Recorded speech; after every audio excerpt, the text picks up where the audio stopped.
Sometimes RV life sucks, and the last month and a half has not been pleasant. And we'll explain to you exactly what's been going on, and we're going to share with you some other stuff that'll help you get through the winter and hopefully make life a little less miserable. So hang tight.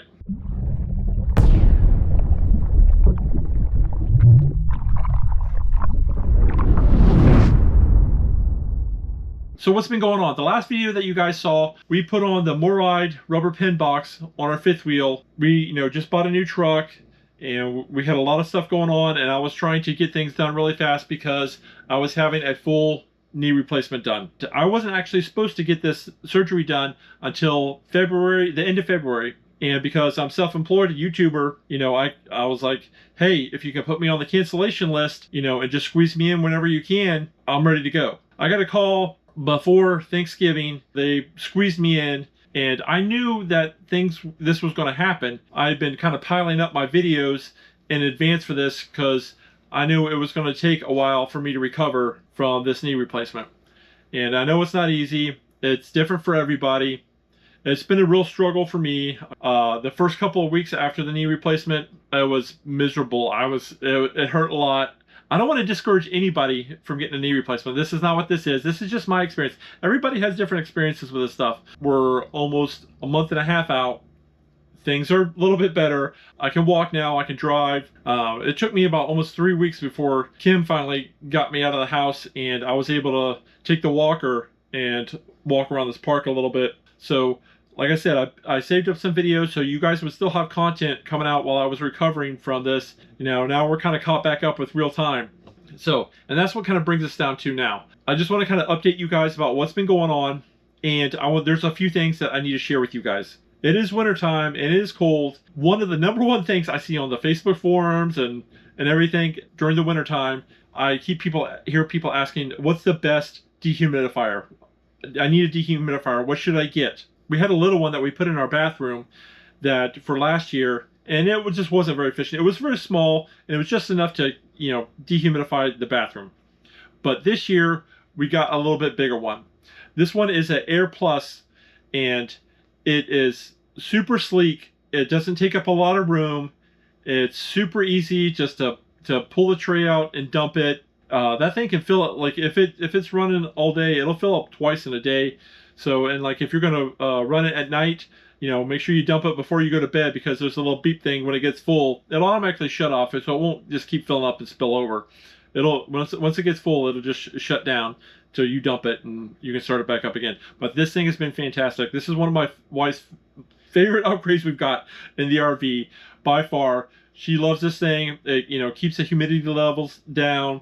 So I just wanted to throw that out there. We'll probably leave a link for that in the description area below, because it has been fantastic. It's been running, it's been doing nonstop, and it's been great. And also, over Christmas, Kim got this little fire pit from one of her coworkers, and it is very small and compact. And one of the big things about full-time RVing life is, like, some of these places that you go, you can't have an open fire, or you have to have a pit to put it in. And some of these other pits are really big, and they have to take it, if you're carrying it with you, it takes up a lot of space, either in your basement or in your truck or whatever.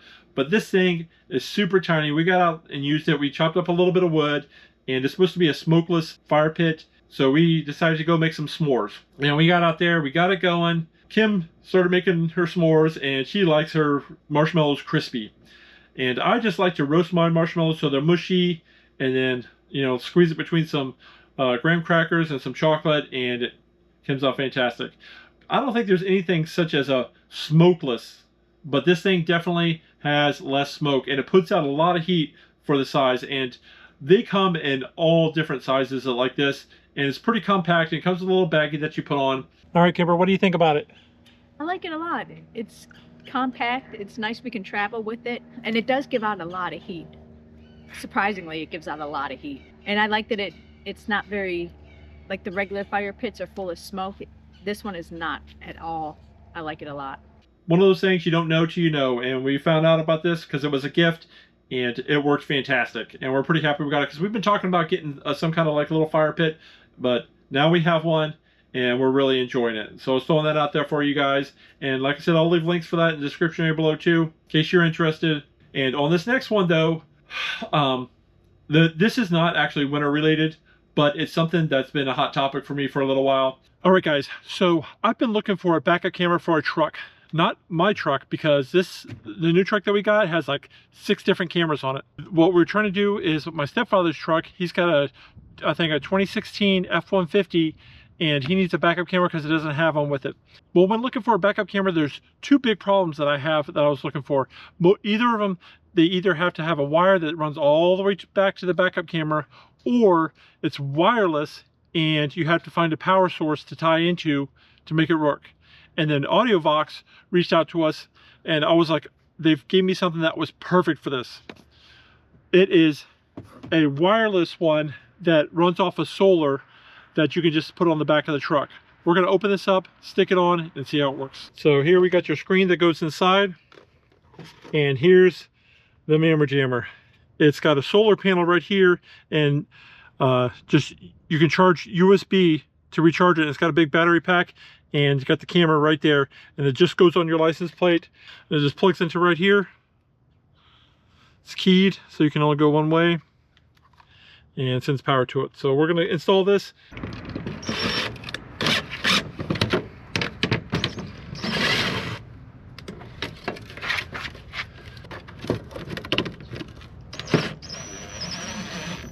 All right, so we got the truck on. We're going to plug the 12-volt power on. All right, so once you get the power connected, then you just hit the power button over here, and then you can just hit these buttons on the side, up or down. It's not touch screen, but you go to pair, you hit pair, and it pairs up, and then it shows the camera. How awesome is that? And it's completely wireless. Now, I was actually looking for one like this just for my parents here, so they can have a backup camera, because they have a travel trailer, if you've seen another previous video, and this is going to make it a lot easier for them to hitch up. Man, this is awesome. I'll leave a link for this in the description area below. All right, so that was super easy to install, and it works fantastic. It has a pretty nice screen, wireless, no wires to connect. Just screw it on, plug it in the front, and you're good to go. It doesn't get any easier than that. We'll keep you updated if there's any issues with it. I'll let you guys know, but my stepdad's loving it so far. He's giving me some good feedback, so that's fantastic.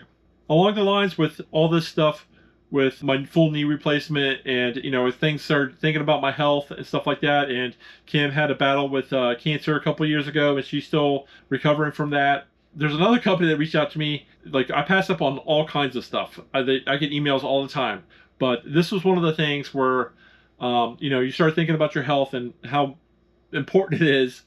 So you've heard of like the Apple Watches that keep track of like your heart rate and your exercise and stuff like that. Now there's these companies that are coming out with rings that do basically the same thing. And Ultra Human came out with this ring, and they asked me to try it out. And so this is how that goes. They send you a box with a bunch of different sizes in it, and you have to try that on and try to sleep with it for like 2 nights to make sure everything fits and it doesn't fall off and all that jazz. And then you go back and tell them what size it is. And so they send you out a box with the actual ring in it. So check it out. All right, guys. So our Ultra Human ring came in, and we're going to open this up and see what's going on. Ooh, look at this thing. That's a big old box for a little ring. We got probably some instructions in here. And I'm assuming this is the charger. Wow. It's a heavy duty. It's not... That's a thick cable. Yes, just USB-C to USB-C. All right, guys, so we let the ring charge to a full charge, and it's all up. So once you download the QR code and get the app, you're going to go through. It's going to ask you some questions. It's going to ask you your height, your weight, your age, stuff like that, and input all that mess. And then as soon as you put the ring on, it starts recording your data and information. And it's supposed to collect information on your sleep and your time awake and your HRV. So hopefully we'll get some data from this. Like I said, it's going to take about a week or so for it to get my baseline, and then we'll take another look at the app and see how it's going. So we'll check back with you then. All right, so it's been a couple of weeks since I've had this thing. And I have to say, the ring is fantastic. It gives you a lot of information, and you download the app and everything. And the app is a little bit, I will say it's a little busy. it is information overload. They give you so much information about your health and tracking and sleeping and your motions, your workouts, your or calorie usage, your rest rates, you know, and all this stuff. And when it's first calibrating the first couple of weeks, like if I sit down and watch a TV show, it'll be like, hey, we detected a nap. Did you just take a nap? And I'll be like, no, I'm just, you know, I'm just watching TV. I'm not napping. And so it has to take the first couple of weeks and ask you questions about what's going on in your life when it's detecting stuff. So it'll help calibrate things. So it'll give you the best information. I think so far I really love it. I love the fact that you have all this more information about your health. But I will say if you guys, if Ultra Human, you guys are watching, the app is a little bit busy. It'd be nice if they kind of simplified things a little bit more, a little more intuitive, but all the information is there, and hopefully it'll help you out, especially at like New Year's resolutions. If you want to track how many calories you're burning, this does it for you. So I just wanted to share that update with you guys. It's been working great so far. App is a little busy, but it's definitely, if you're something a health nut and or you're just, you know, worried about tracking things in your health, definitely worth something to take a look at. All right, and a couple of videos ago for you guys, it's been like 2 months for me, but we took out the carpet in our slide out, and that was a pretty hot video because it's got a lot of views and it keeps growing. So people are interested in that. And if you didn't check that out, you have to go back and check that out. But we did get some furniture to replace our RV furniture. What I found out real quick is like the puppies like to, you know, I knew they like to sit with me, but the chairs that we got for here were a little too small. So we did wind up getting a bigger chair for this spot. Just to let you guys know, if you get one that's like a wall hugger, I'll show you a little clip here, but like as it reclines out, it slides forward instead of leaning back. These types are great for RVs.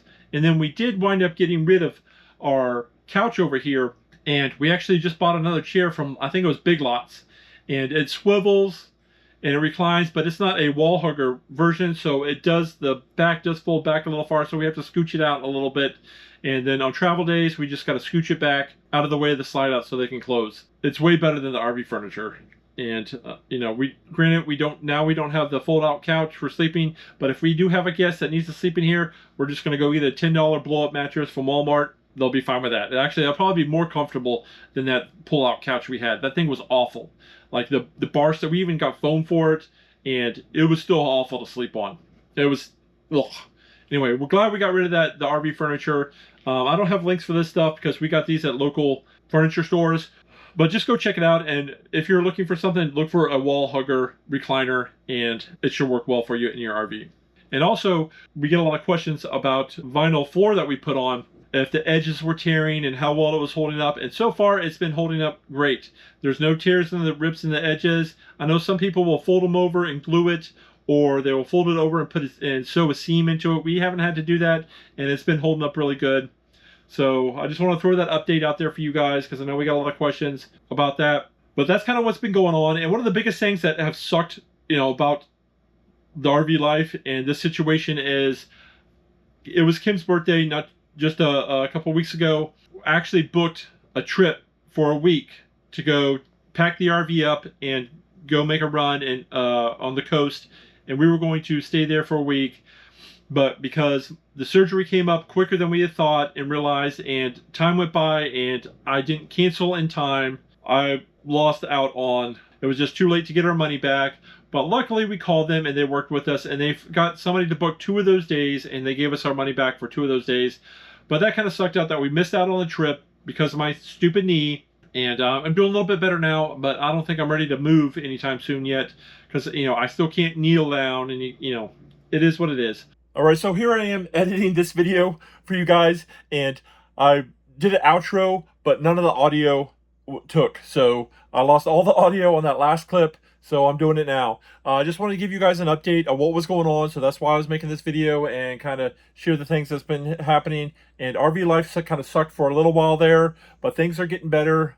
My knee's getting a little bit better. We got some exciting stuff for you guys, so stick around, hit that subscribe button, make sure your notification bells are on, all that fancy stuff. We'll leave links for all that stuff that we talked about earlier in the video down in the description area below. And thanks for coming along. We appreciate you guys so much, and we'll see you guys in the next video. Bye.